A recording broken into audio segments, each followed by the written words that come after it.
Hello everyone, welcome to learning science. आज का हमारा टॉपिक है एब्सेंस ऑफ मैग्नेटिक मोनोपोल। जो मैग्नेटिक मोनोपोल है वो नहीं होता, आज हम उसी चीज़ को देखेंगे। सबसे पहले सपोज करते हैं कि हमारे पास दो चार्जेस है। एक चार्ज है हमारा पॉजिटिव चार्ज और दूसरा चार्ज है हमारा नेगेटिव चार्ज। तो जो फील्ड होगा वो पॉजिटिव टू नेगेटिव के डायरेक्शन में होगा। हमने पहले किया था, ये हमारा मैग्नेटिक फील्ड है। मैग्नेटिक फील्ड ऐसे प्रेजेंट होता है जब दो चार्जेस होता है, ठीक है। पॉजिटिव से शुरू होता है और नेगेटिव पे खत्म होता है। तो यहाँ पर खत्म होगा और यहाँ से शुरू हुआ होगा। ये हमारा इलेक्ट्रिक फील्ड है चार्जेस की वजह से। मैग्नेटिक फील्ड नहीं, इलेक्ट्रिक फील्ड है चार्जेस की वजह से, जो कि पॉजिटिव से शुरू हुआ है और नेगेटिव पर खत्म हुआ है। और इसी सेम ही डिजाइन का, सेम टाइप का मैग्नेटिक फील्ड होता है मैग्नेट के अराउंड। ये हमारा नॉर्थ पोल है और ये हमारा साउथ पोल है, हम सपोज करते हैं। तो मैग्नेट के अराउंड फील्ड वैसे ही प्रेजेंट होगा। नॉर्थ हमारा पॉजिटिव है सपोज करते हैं और साउथ नेगेटिव है, तो नॉर्थ से शुरू होगा और साउथ पे खत्म होगा, ठीक है। नॉर्थ से साउथ डायरेक्शन में हमारा लाइंस, हमारा जो लाइंस है वो जाएगी। तो ये हमारा मैग्नेटिक फील्ड है।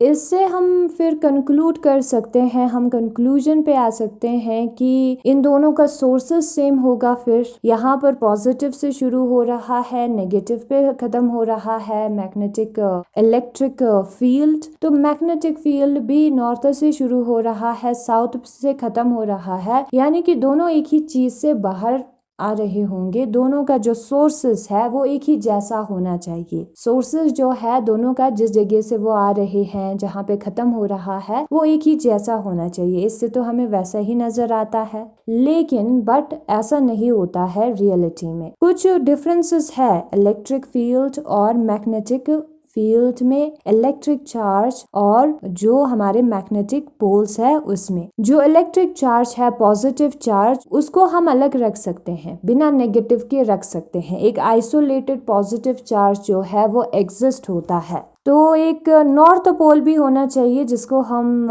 अलग रख सकते हैं साउथ पोल से। सिमिलैरिटीज की अगर हम बात करें तो एक ऐसा नॉर्थ पोल भी होना चाहिए जिसको हम अलग रख सके साउथ पोल से, आइसोलेट रख सके। या एक ऐसा साउथ पोल होना चाहिए जिसको हम अलग रख सके नॉर्थ पोल से, ठीक है। लेकिन ऐसा कभी ऑब्जर्व नहीं हुआ, नेवर ऑब्जर्व आइसोलेटेड। हमें जो है ऐसा कोई पोल मिला ही नहीं जो कि अलग हो, सिर्फ नॉर्थ हो या साउथ हो। अगर हम इस मैग्नेट को काटते हैं तो उसमें नॉर्थ और साउथ फिर से आ जाता है। कभी भी अलग हमें नजर नहीं आएगा नॉर्थ या साउथ, लेकिन हमें चार्जेस अलग नजर आएगा, पॉजिटिव और नेगेटिव। ये जो अलग पॉजिटिव चार्ज है वो इलेक्ट्रिक फील्ड कैसे निकालता है? रेडियली आउटवर्ड, रेडियस से बाहर की तरफ। और उसी तरीके से अगर हमारे पास एक आइसोलेटेड नेगेटिव चार्ज होगा, एक अलग नेगेटिव चार्ज होगा, तो वो अंदर की तरफ क्या करेगा? इलेक्ट्रिक फील्ड लेगा, radially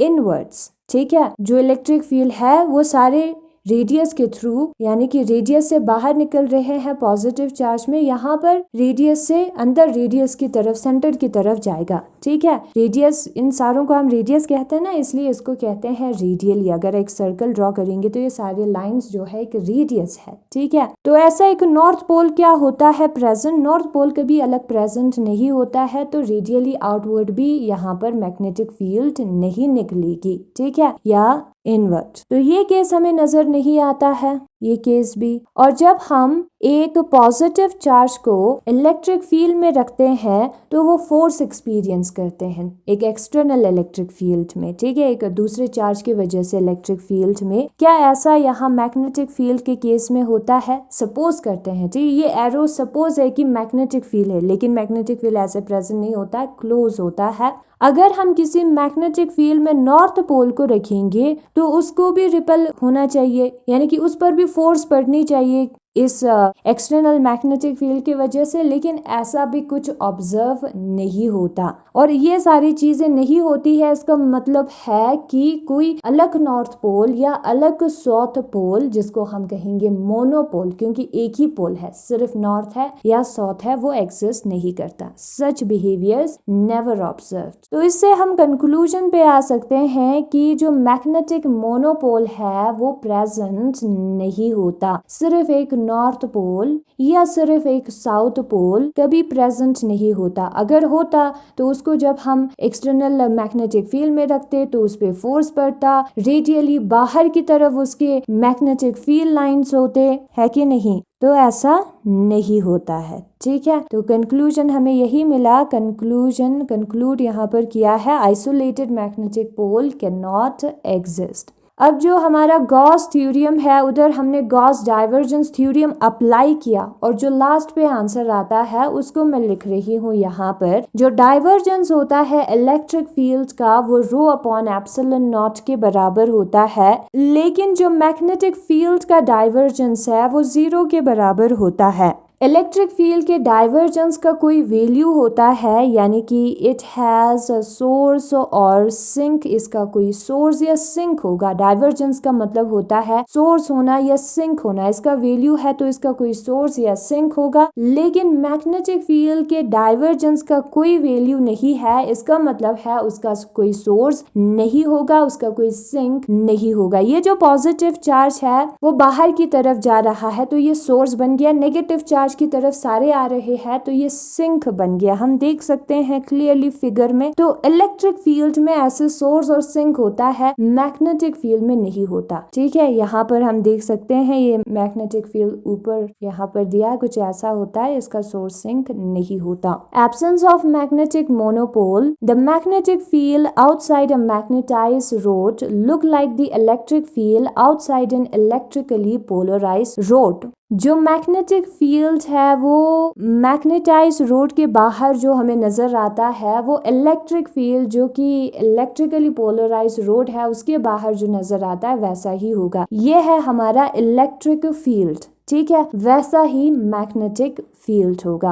We might call north pole as positive and south pole as negative with the magnetic field directed from positive to negative. Magnetic field positive से negative की तरफ होगा। A rule like that adopted for electric field and electric charge. ठीक है, ऐसा ही rule electric charge के लिए होगा। इलेक्ट्रिक चार्ज में क्या होता है, पॉजिटिव से स्टार्ट होता है इलेक्ट्रिक फील्ड, नेगेटिव पे खत्म होता है।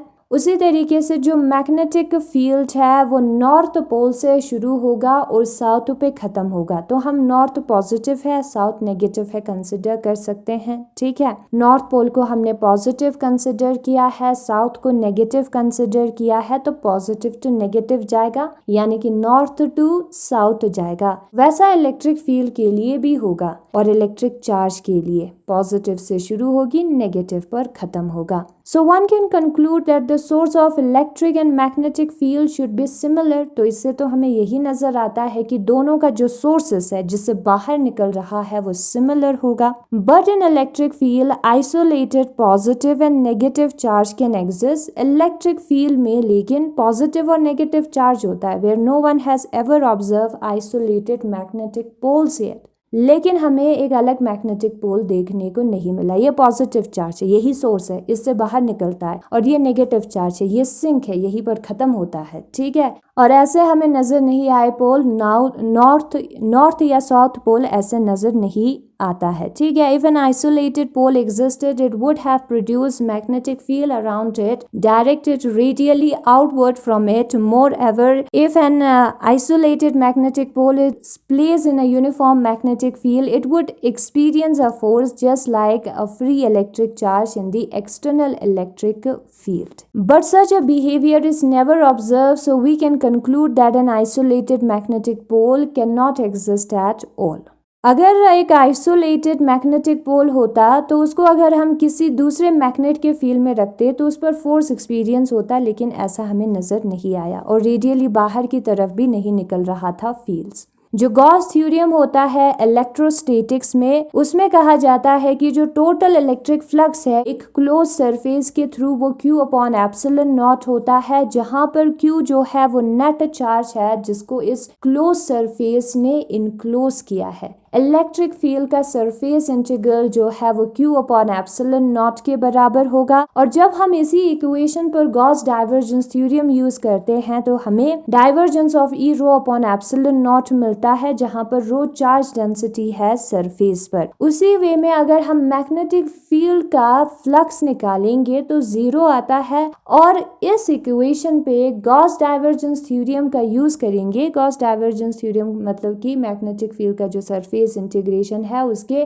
डाइवर्जेंस के वॉल्यूम इंटीग्रेशन के बराबर होता है, तो वो 0 के बराबर आता है। ठीक है, जो डाइवर्जेंस है B का वो 0 के बराबर आता है एवरीवेयर, हर जगह पर। ठीक है, this shows that there is no isolated magnetic pole. यहाँ पर वॉल्यूम वाले हिस्से को हमने नहीं लिखा है, इसलिए एवरीवेयर आया है, और इससे हमें पता चलता है कि मैग्नेटिक मोनोपोल एग्जिस्ट नहीं करता। गॉस डाइवर्जेंस थ्योरम ये वाला है, सरफेस इंटीग्रेशन एक वेक्टर का उसके डाइवर्जेंस के वॉल्यूम इंटीग्रेशन के बराबर होगा। और ये जो इक्वेशन है गॉस थ्योरम, इस पर जब हम क्या करते हैं, गॉस डाइवर्जेंस को अप्लाई करते हैं तो हमें मिलता है divergence of E is equal to rho upon epsilon not. ये वीडियो मैंने पहले किया है, आप जाकर चेक कर सकते हो। ये रिलेशन हमें मिलता है इसी ऊपर वाले गॉस थ्योरम पर रूल अप्लाई करके। ठीक है, और इसका मतलब है कि सोर्स और सिंक प्रेजेंट होता है इलेक्ट्रिक फील्ड के लिए, क्योंकि रो अपॉन एप्सिलॉन नॉट कोई वैल्यू होगा। मैग्नेटिक फील्ड का जो सरफेस इंटीग्रेशन है वो 0 के बराबर होता है, और अगर हम इस पे गॉस डाइवर्जेंस थ्योरम लगाएंगे तो जो सरफेस इंटीग्रेशन होगा मैग्नेटिक फील्ड का वो उसके डाइवर्जेंस के वॉल्यूम इंटीग्रेशन के बराबर होगा। अगर हम वॉल्यूम को कंसिडर ना करें तो उसका डाइवर्जेंस 0 आएगा। एवरीवेयर हमने कंसिडर किया है, इसलिए वॉल्यूम को हमें नहीं मानना है। ठीक है, तो इससे क्या पता चलता है, 0 है वैल्यू, उससे हमें ये पता चलता है कि इसका कोई सोर्स नहीं है, इसका कोई सिंक नहीं है। ये हमारा फ्लक्स है, कितने लाइंस क्रॉस किए हमारे वॉल्यूम को, सरफेस को, लेकिन मैग्नेटिक फील्ड कभी पास नहीं करता। मतलब कि वो जो सरफेस से बाहर निकला होगा वही वापस भी आ जाएगा। ठीक है, इसलिए उसका डाइवर्जेंस जो है 0 है।